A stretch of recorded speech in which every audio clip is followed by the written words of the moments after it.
Peace and blessings. This is Raisa Hiwala, the divorced Muslimah coach.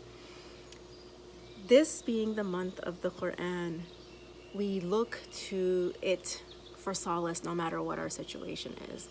And the one verse that I am looking to, which is coming from chapter 13, verse 28, verily in the remembrance of Allah do hearts find rest.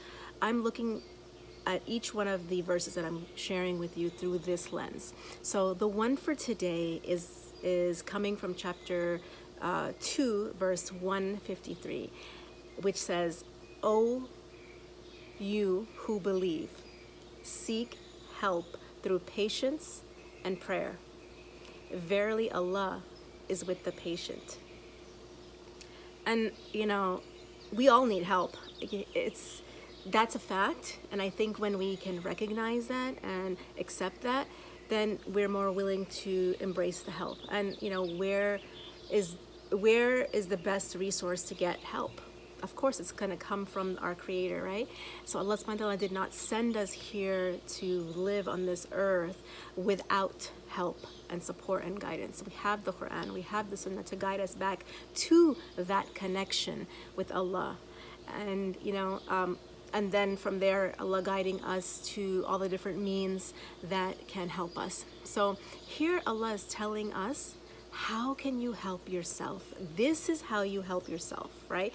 Because we know that no one can help you until you start and help yourself first, right? So if you're not in that place, then there is no help. But if you have to start with the place where, how am I going to help myself? And this is how. And patience is a virtue, right? A virtue needs to be developed into second nature, right? This teaches you how to adapt to difficulty, and we're definitely living in times where we need to adapt, and that's just part of life. And so that is why this is so important, right? And I was a person that was not patient at all. Patience was nothing that I knew, or I just thought that, it wasn't for me, I'm just not a patient person, and I just started believing that until there came a time where I had no other options. I had nowhere else to turn or to look to.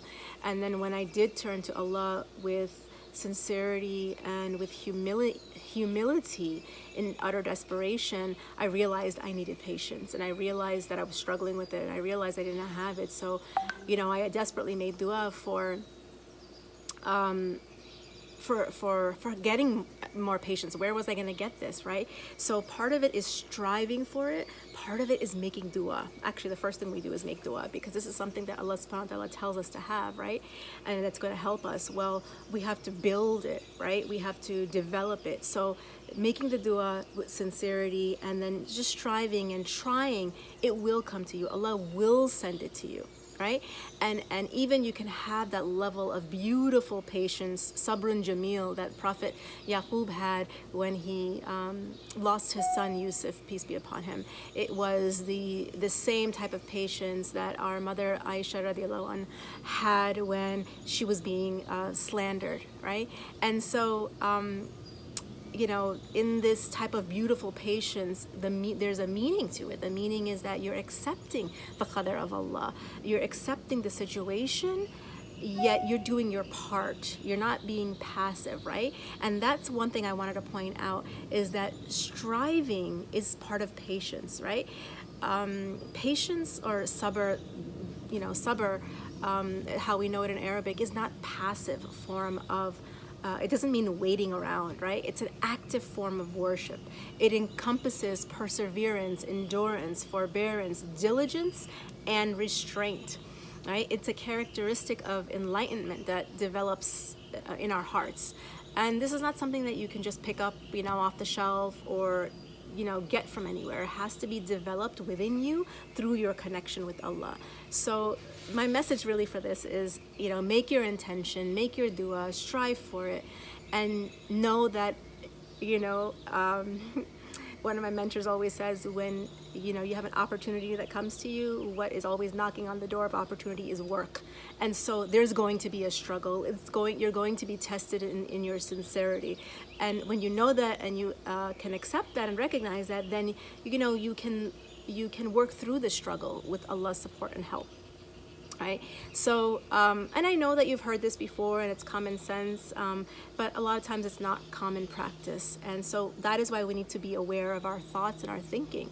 And I just want to pull it all back together to verily in the remembrance of Allah do hearts find rest, to be in that state of peace, to be able to even have patience, right? Because if you're in the state of turbulence inside, you're not going to be responding with patience. And you know, sometimes our big feelings and our emotions can get in the way of that good connection with Allah. But I'll tell you more about that, you know, coming up, of how that could be the missing piece of our good connection to Allah. So if you like this video, if this was helpful, share, like it, and subscribe to my YouTube channel, Raisa Hiwala, for more videos like this. And until next time, Assalamu alaikum wa rahmatullahi wa barakatuh.